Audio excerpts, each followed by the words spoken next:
Kalau ini kita semua sudah tahu bahwa gerbangnya komunikasi etik kalau dalam Islam itu salam. Salam itu deklarasi bahwa aku tidak akan menyakitimu, aku aman bagimu. Itu komunikasi etik. Tidak mungkin perbuatan tidak etis dimulai dengan salam. Assalamualaikum, nyuwun sewu, saya mau maki-maki sebentar ya. Udah. Ya, jadi salam ini mestinya apik-apik. Jadi yang jelek-jelek tidak mungkin dimulai dengan salam. Jadi jangan khawatir. Jadi itu, kalau ini kita sudah ngerti bahwa di antara, makanya Nabi wanti-wanti benar. Kalau kamu ingin damai, afsus salam bainakum, sebarkanlah salam. Ya tentunya salam yang tidak di mulut saja. Kalau kita sudah janji akan mengamankan dengan salam itu, ya aman beneran. Orang merasa aman dari mulut kita, aman dari tangan kita. Nah itu salam. Jadi gerbangnya komunikasi etis kalau dalam Al-Quran. Al-Quran juga ada komunikasi yang non-etis. Ceklah Al-Hujurat ayat 11-12. Kalau ini populer sekali ayatnya. La yashor qaumun min qaumin, jangan saling mencela.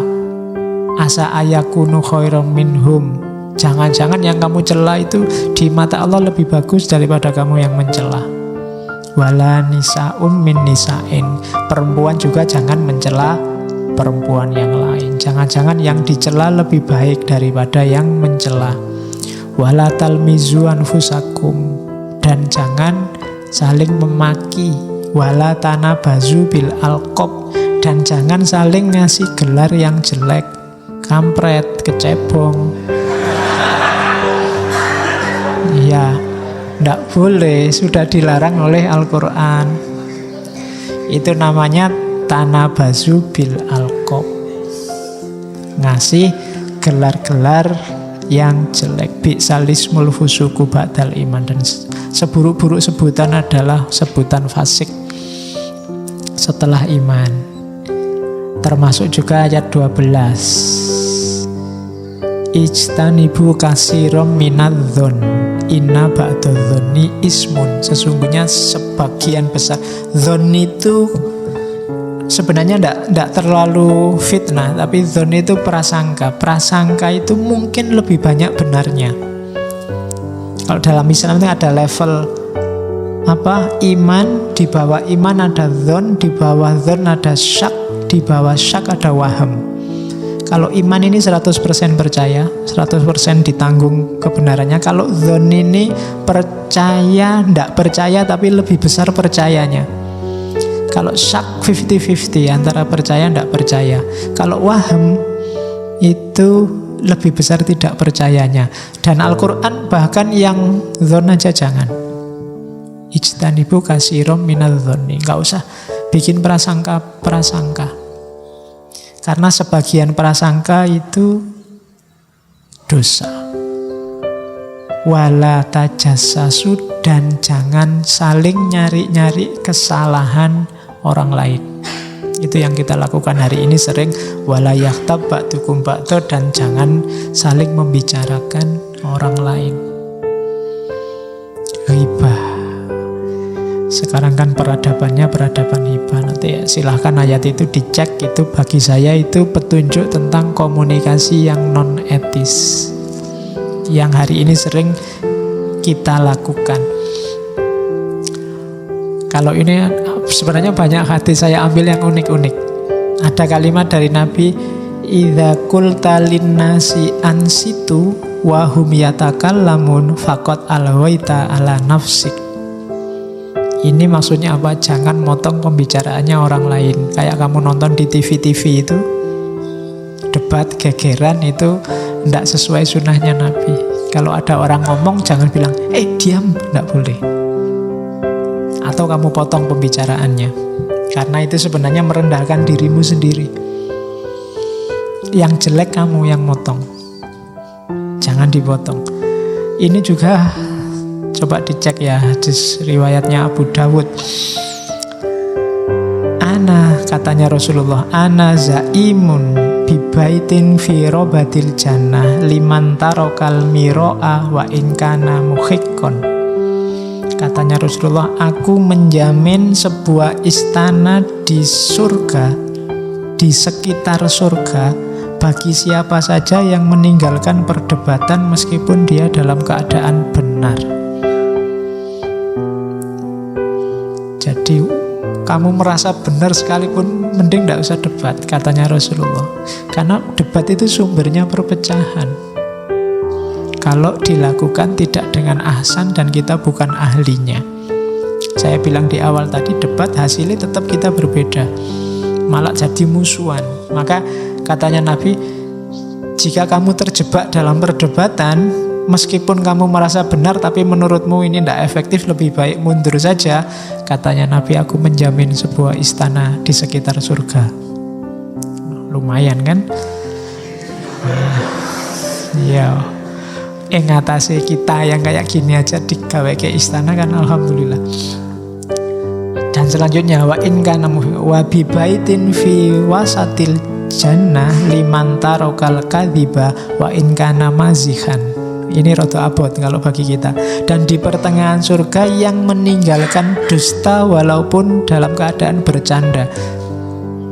Biasanya kita kalau guyon kan sok ngapusi sidik-sidik, yang penting lucu. Nah, tengah-tengah kamu pingin ngelucu dan ngapusi, wah tidak boleh kayak gini, kamu dapat surga.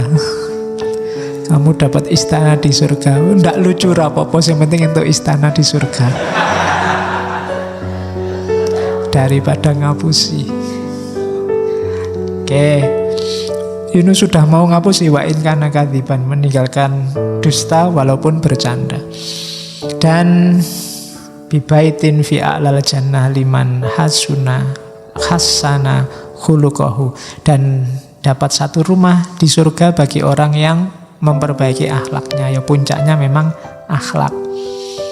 Hadis ketiga ini hati-hati, kafa bil mar'i kadziban ayuhaditsa bikulli ma sami'a. Cukuplah seseorang itu disebut bohong kalau dia punya karakter ngomong apapun yang dia dengar. Ini sebenarnya kayak kata-katanya Ki Kegat tadi, males mikir, dengar apa disampaikan, tidak dicerna benar salahnya. Meskipun mungkin yang diomong itu benar, tapi orang kayak gini sebenarnya pembohong. Kafa bil mar'i kadziban. Jadi dia layak disebut pembohong. Kalau ini Riyadhus Shalihin, silahkan dicek. Inna min ahabbikum ilayya wa aqrabikum minni majlisan yaumul qiyamah ahasinakum ahlakon. Yang paling aku cintai, yang paling dekat denganku di hari kiamat, yang paling bagus akhlaknya. Wa inna abghadakum ilayya wa ab'adakum minni yaumal qiyamah. Yang paling jauh dan paling aku benci di hari kiamat ada 3 orang. Sarsarun, mutasyaddikun, dan mutafaihikun. Qala ya Rasulullah qad alimna tartarun wal mutasyaddikun famal mutafaihikun qala al mutakabbirun. Jadi Rasulullah paling benci dan besok paling jauh dengan Rasulullah di hari kiamat apa? Sarsarun, orang banyak omong, cerewet. Mutasyaddikun itu orang, nek basa Jawane ndobos. Apa? Ya ndobos. Bohong, ngomongnya yang penting biar dia kelihatan hebat, terus ngomongnya bohong. Sama mutafaihikun. Kalau ndobos itu bisa informasi macam-macam, tapi kalau mutafaihikun itu ngomong besar untuk menyombongkan dirinya. Itu mutafaihikun. Nah, itu jenis komunikasi yang non etis juga. Oke, kalau ini semua pasti hafal, meskipun jarang yang perhatian sekarang. Jangan sampai kita besok jadi orang yang merugi. Al-muflisu fina. Jadi satu ketika Rasulullah ngasih teka-teki ke para sahabat, kalian ngerti ndak orang bangkrut, orang rugi itu siapa? Jawabannya para sahabat, ya yang ndak punya duit. La mata awala dirhama. Katanya Rasulullah, ndak. Orang bangkrut itu besok di hari kiamat dia dihisab, amalan ibadahnya luar biasa, yo sholat, yo puasa, yo sedekah terbaik, yo zakat, yo macam-macam. Tapi terus dia wayati qad syatama hadza wa qadhafa hadza wa akala mala hadza wa safaka dama hadza wa daraba hadza. Wa qad syatama hadza itu mencaci maki, pernah mencaci maki orang. Qadhafa hadza memfitnah orang, nuduh orang tanpa bukti. Wa akala mala hadza korupsi besar apa kecil. Wasafaka dama hadza mengalirkan darah, membunuh orang, entah fisiknya entah karakternya. Wadoroba hadza menyakiti orang lain. Ini mesti rugi besok di akhirat. Kenapa? Karena kebaikannya akan diambil untuk yang dia sakiti. Kalau kebaikannya habis, dosa yang dia sakiti dikasih pada dirinya. Maka akhirnya meskipun dia tiap malam tahajud, meskipun amal ibadahnya banyak, jadinya bangkrut, rugi. Ini dulu saya hafalkan zaman di madrasah. Ingat lagi sekarang karena kelihatannya relevan hari ini. Sekarang banyak yang syatama hadza, banyak orang maki-maki, banyak orang yang qadhafa hadza, nuduh, memfitnah. Banyak orang yang akala malah, korupsi, entah besar entah kecil. Jangan dikira kalau saya ngomong korupsi hanya para pejabat. Jangan-jangan kalian juga kecil-kecil, sedikit-sedikit juga pernah korupsi. Entah kalian sadar apa enggak. Mungkin kamu ngangkring, gorengannya papat, ngomong telu. Loh, itu lah korupsi. Besok pahalamu dikasihkan tukang angkringan. Ya, jadi acaranya itu. Apalagi yang wasafakadama. Safakadama itu mengalirkan darah, artinya membunuh. Tapi hari ini membunuh itu kan tidak cuma fisik. Ada orang yang dibunuh karakternya, dijelek-jelekan. Itu bagi saya wasafakadama juga. Wadoroba hadza, doroba itu mukul, menyakiti. Siapapun yang kamu sakiti besok ada balasannya. Maka hati-hati dalam berkomunikasi, berinteraksi dengan orang lain. Kalau kamu memang tidak perlu, mending diam. Falyakul khairon auliyasmut, ngomong sing apik-apik atau diam. Karena saya sudah terlalu banyak ngomong, sudah saatnya sekarang saya diam.